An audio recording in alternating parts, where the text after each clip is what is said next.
قبیلے برادری سے زیادہ، مال و دولت سے زیادہ، زمین و جائیداد سے زیادہ کرنا، یہ ہے رسول اللہ کی خیر خواہی کرنا۔ رسول اللہ کے حکم پر عمل کرنا، رسول اللہ کی شریعت پر عمل کرنا، رسول اللہ کی سنتوں پر عمل کرنا، رسول اللہ کے اخلاق پر احتیاط کرنا، پیغمبر کی تعلیمات پر عمل کرنا، پیغمبر کے کردار پر عمل کرنا۔ رسول اللہ صلی اللہ علیہ وسلم نے جس ادب و احترام کی تعلیم دی ہے کہ ماں باپ کا ادب و احترام کرو، اپنے بڑوں کا ادب و احترام کرو، اپنے پڑوسیوں کا خیال رکھو، جھوٹ مت بولو، غیبت مت کرو، چغلی مت کرو۔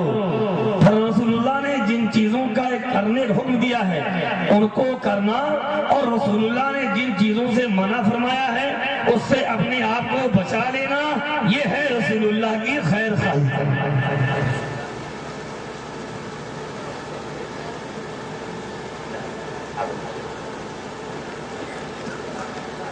ہماری باتوں کو توجہ سے آپ سنیں، یہ ہے رسول اللہ کی خیر خواہی کرنا۔ اور میرے آقا فرما رہے ہیں دین نام ہے اللہ کی خیر خواہی کا، اور دین نام ہے رسول اللہ کی خیر خواہی کا۔ آگے سنیے، اور میرے آقا نے فرمایا دین نام ہے ائمہ مسلمین کی خیر خواہی کا، یعنی جو دینی رہنما ہیں، علماء ربانیین، مفتیان اسلام، ائمہ اعلام، یہ کیا ہے؟ میرے آقا فرماتے ہیں ان کی خیر خواہی کرنے کا نام کیا ہے؟ دین ہے۔ اب علماء حق، مفتیان اہل سنت، مقتدیان دین، ان کی خیر عمل کا پیغام، عقیدے کے پیغام ایک عالم ربانی مفتی اسلام آپ تک پہنچائے، آپ اس کے سامنے سر کو جھکا دیں اور اس پیغام کو سینے سے لگا کر عمل کریں، یہ ہے ائمہ مسلمین کی خیر خواہی کرنا میرے بھائی۔ اور رسول اللہ فرماتے ہیں اس خیر خواہی کا نام دین ہے۔ آگے فرماتے ہیں وعامتہم، میرے اپنے نبی کی حدیث پڑھ رہا ہوں، وعامتہم، اور دین نام ہے عام مسلمانوں کی خیر خواہی کرنے کا۔ سبحان اللہ، اے میرے پیارے پیارے ایمانی بھائی، میرے پیارے نبی کی کتنی پیاری تعلیم ہے۔ کیا آپ کے اندر یہی جذبہ ہے کہ آپ ہر مسلمان کی خیر خواہی کو؟ اگر مومن ہے، مسلمان ہے، اللہ کے رسول پر ایمان رکھتا ہے، تو رسول اللہ فرماتے ہیں اس کی خیر خواہی کرنے کا نام دین ہے۔ یہ نبی کی تعلیم ہے، اس کی خیر خواہی کرنے کا نام دین ہے۔ آپ خیر خواہی کرتے ہیں یا بدخواہی کرتے ہیں؟ آپ کا مکان بن گیا، آپ چاہتے ہیں میرے پڑوسی کے مکان نہ بننے پائے، آپ کی دکان چل رہی ہے، آپ چاہتے ہیں کہ ہمارے پڑوسی کی دکان بند ہو جائے، چلنے نہ پائے۔ اگر 50 دکانیں کھل جائیں کوئی کم نہیں کر سکتا، اور اللہ نے جو نہیں لکھا ہے اس کو کوئی دے نہیں سکتا۔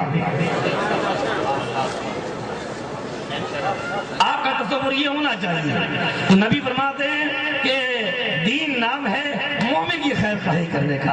آپ مومن کی خیر خواہی کیے کہ آپ یہ خیال کر لیے ہماری آبرو محفوظ ہے، میرے دینی بھائی کی آبرو محفوظ ہے، ہم خوشحال رہیں، ہمارے بچے خوشحال رہیں، تو ہمارے ہر ایمانی بھائی کے بچے خوشحال رہیں، ہماری دکان بھی چلے، ہر ایمان والے کی دکان بھی چلے، ہم سنی بن کر رہیں، ہمارا ہر بھائی کٹر سنی بن کر رہے،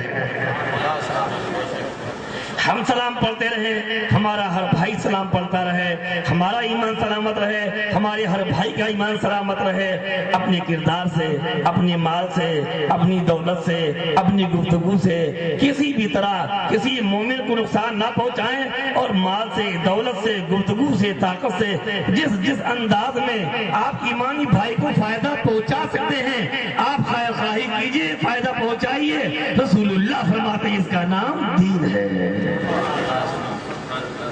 ایمان والو، یہ رسول اللہ کی، میرے پیارے آقا کی کتنی پیاری پیاری تعلیم ہے۔ اب پھر سن لیجیے کیا میرے آقا نے فرمایا، الدین النصیحہ للہ ولرسولہ ولائمۃ المسلمین وعامتہم، دین نام ہے اللہ کی خیر خواہی کا، رسول اللہ کی خیر خواہی کا، ائمہ مسلمین کی خیر خواہی کا، اور عام مسلمانوں کی خیر خواہی کا۔ اللہ تبارک و تعالیٰ اپنے محبوب کی پیاری پیاری حدیث پر ہم سب کو عمل کی توفیق عطا فرمائے۔ درود شریف پیش کریں۔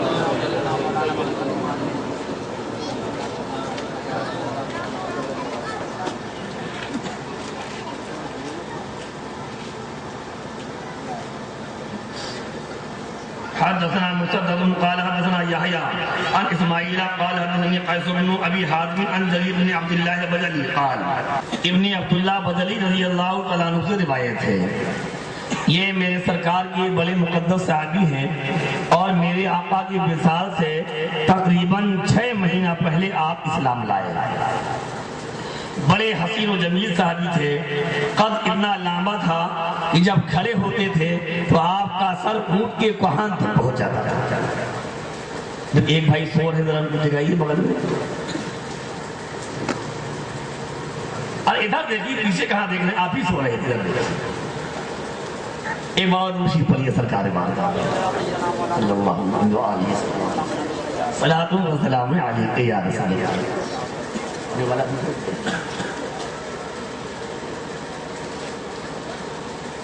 تو جب کھڑے ہوتے تھے آپ کا سر اونٹ کے کوہان تک پہنچ جاتا تھا۔ میرے سرکار نے فرمایا میرا جریر میری امت کا یوسف ہے۔ وہ اس حدیث پاک کو روایت کرتے ہیں، بہت غور سے سنیے، اسی ایک حدیث پر عمل کر لیجئے، پھر آپ دیکھیے کن کن نعمتوں سے مالا مال ہو جاتے ہیں۔ میرے آقا کی بارگاہ پہنچے عرض کرتے ہیں بایات رسول اللہ صلی اللہ علیہ وسلم علی اقام الصلاۃ و ایتاء الزکاۃ والنصح لکل مسلم، تو میں نے اپنے پیارے نبی کے ہاتھ پر بیعت کی، کاہے کی نماز قائم رکھنے کی، زکوٰۃ ادا کرنے کی، اور ہر مسلمان کی خیر خواہی کرنے کی۔ سبحان اللہ کے نبی دربار میں پہنچے اور ہاتھ میں ہاتھ دیا، رسول اللہ سے بیعت کی۔ دیکھا بیعت کا سلسلہ نبی کے زمانے سے چلا رہا ہے۔ نبی کے دربار میں پہنچے اور بیعت کی، یا رسول اللہ میں نماز قائم رکھوں گا، زکوٰۃ ادا کروں گا، اور ہر مسلمان کی خیر خواہی کروں گا۔ اس سے کیا پتا چلا کہ نبی کریم صلی اللہ علیہ وسلم کی رضا اسی میں ہے، اللہ کی رضا اسی میں ہے، اور دین کی حفاظت اسی میں ہے کہ ہم اور آپ ہر مومن کو فائدہ پہنچانے کی کوشش کرتے ہیں۔ آگے چلیے، حدثنا ابو النعمان قال حدثنا ابو عمانة عن زیاد بن علاقة قال سمعت جرير بن عبد الله يوم مات المغيرة ابن شعبة قام فحمد الله وثنى عليه وقال عليكم باتقاء الله وحده لا شريك له والوقار والسكينة حتى يأتيكم أمير فإنما يأتيكم الآن ثم قال استعصوا لأميركم فإنه كان يحب الأهوى ثم قال أما بعد فإني أتيت النبي صلى الله عليه وسلم قلت أبايعك على الإسلام فشرط علي والنصح لكل مسلم فبايعت على هذا ورب هذا المسجد إني لناصح لكم ثم استغفر ونزل۔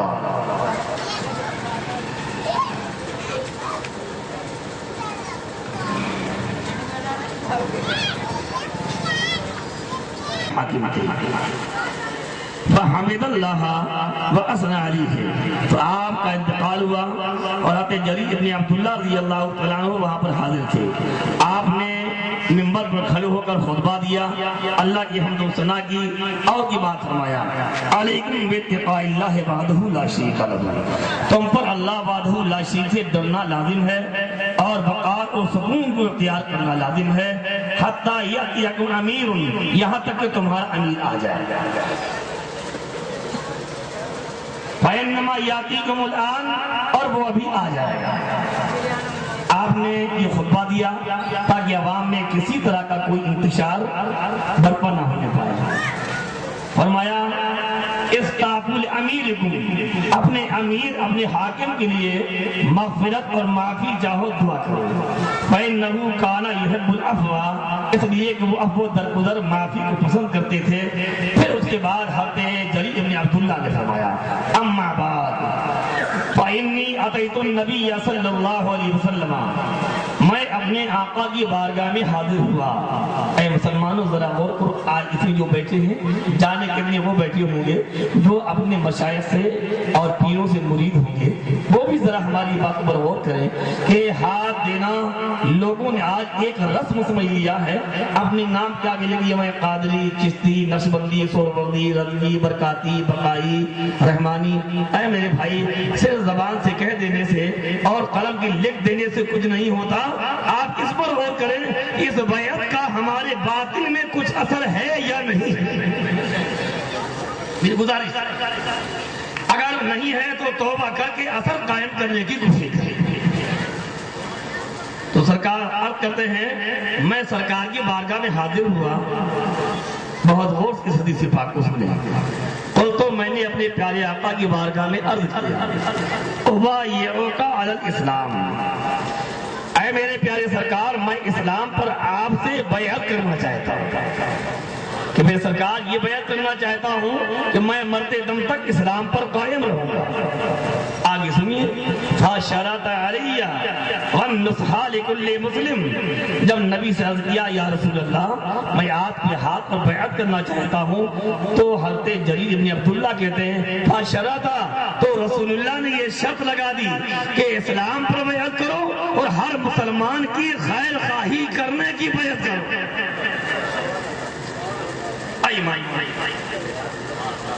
اس حدیث پر آپ غور کریں. آج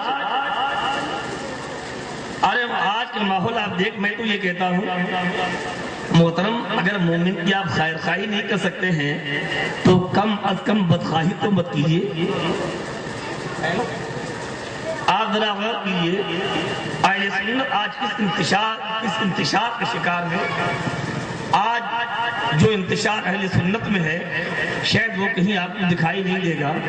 کہیں خانقاہ کے نام پر، کہیں پیری مریدی کے نام پر، کہیں سلسلے کے نام پر وہ کہہ رہا کہ ہم بہتر ہیں، وہ کہہ رہا کہ میں فلاں جگہ مرید ہوں لہذا میں بہتر ہوں. اے میرے بھائی، اسلام پر بھی بیعت کرو اور ہر مسلمان کی خیر خواہی کرنے کی بیعت کرو. تو فرماتے ہیں فَبَایَعْتُهُ عَلَىٰ هَٰذَا، تو میں نے اپنے نبی کے ہاتھ میں اس بات کی بیعت کی یا رسول اللہ مرتے دم تک میں اسلام پر قائم رہوں گا اور ہر مسلمان کی خیر خواہی کرتا رہوں گا. اب میں آپ کا ایک واقعہ آپ کو سناؤں. بازار گیا اور 3 درہم میں ایک گھوڑا خرید کر لایا. آپ نے دیکھا، دھیان سے کہا اس کی قیمت زیادہ ہوتی ہے اور تم 3 درہم میں خرید لائے، تم نے میرے بھائی کو نقصان پہنچایا. آج اگر کوئی بھینس، گائے، بکرا 10,000 20,000 کا ہو اور کوئی 2,000 میں آپ کو دے دے، آپ بڑے خوش، بڑا اچھا رہا ہے نا. 1,000 کی مجھے 2,000 مل گئی. لیکن جب آپ نے دیکھا آپ میرے ایمانی بھائی سے خرید کر لائے ہیں، اس کی قیمت مارکیٹ میں زیادہ ہوتی ہے اور آپ 3 درہم مل جائے، کہا چلیے میرے ساتھ لے کے. آپ نے میرے بھائی کو نقصان پہنچایا. لے کے پہنچے اور آپ نے مالک سے کہا محترم اس کی قیمت زیادہ ہے، آپ نے کو کم میں کیوں دے دیا؟ کہا مجھے ضرورت تھی اس لیے دے دیا. تو آپ نے روایت یہ کہتی ہے کہ آپ نے اپنے خادم سے 5 درہم اور ایک روایت کے مطابق 8 یا 9 درہم، یعنی آپ نے 8 درہم پورے کیے، 3 دے چکے تھے، 5 اور دیے یا 6 اور دیے، اور آپ نے فرمایا کہ 8 کر دیے یا 9 کر دیے. اور آپ نے فرمایا کہ میں نے اپنے نبی کے ہاتھ پر اس بات کی بیعت کی ہے کہ ہر مسلمان کو ہمیشہ فائدہ پہنچاؤں گا.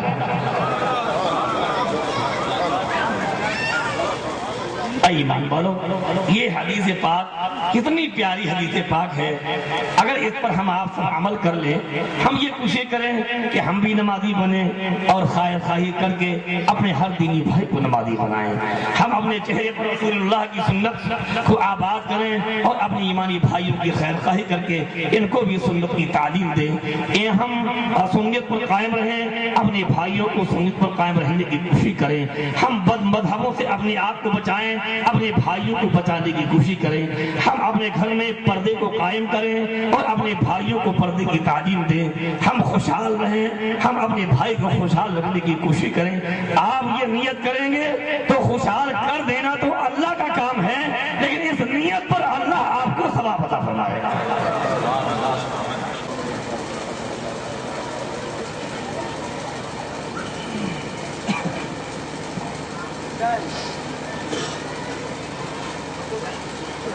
حدثنا اسماعیل قال حدثني مالك عن اسحاق ابن عبد الله ابن ابي طلحه ان ابا مرة مولى عقيل ابن ابي طالب اخبره عن ابي واقد الليثي ان رسول الله صلى الله عليه وسلم بينما هو جالس في المسجد والناس معه اذ اقبل ثلاثة نفر راهبا فلما فرغ رسول الله صلى الله عليه وسلم قال الا اخبركم عن النفر الثلاثة اما احدهم فآوى الى الله فآواه الله واما الاخر فاستحيا الله منه واما الاخر فأعرض الله عنه۔ حضرت ابو واقد لیثی کی روایت ہے کہ سرکار مسجد میں تشریف فرما تھے،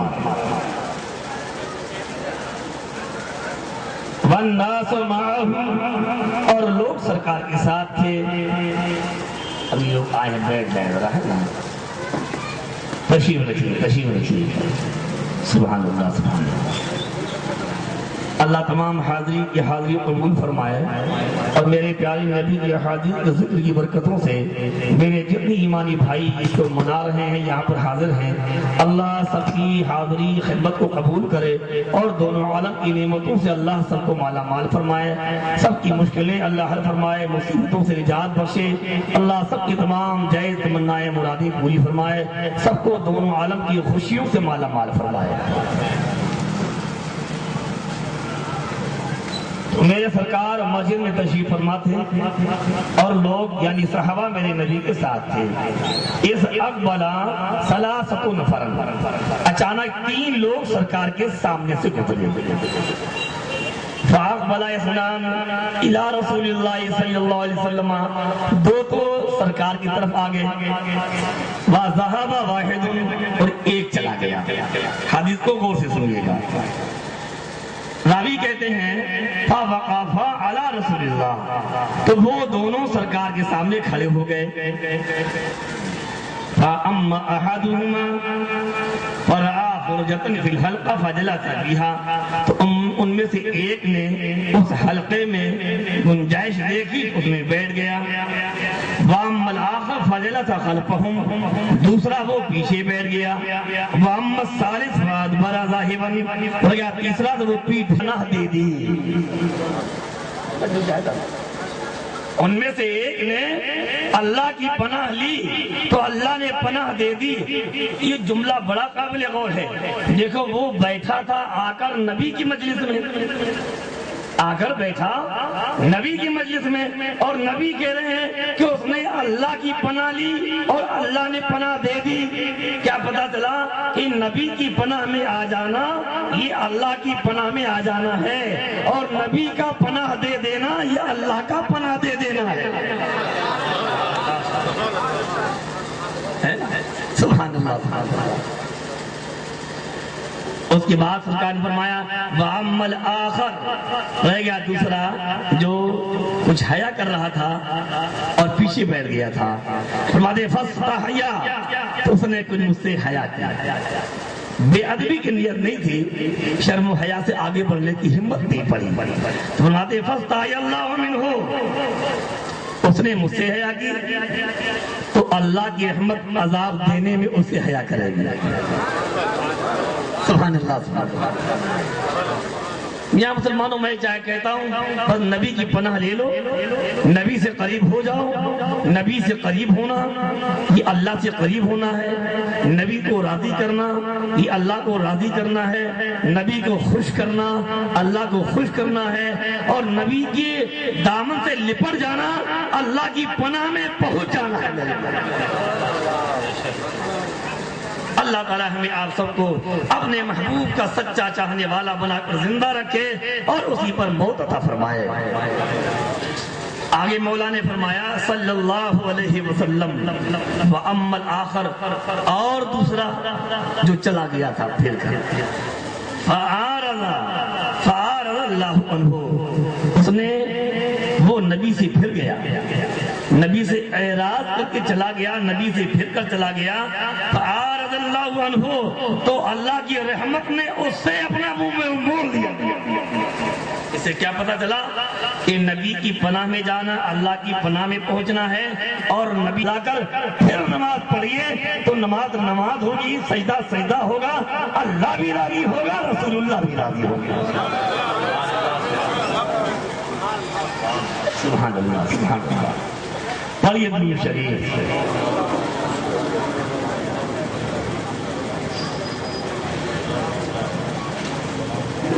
آخر کے انتظام ہو رہا ہے۔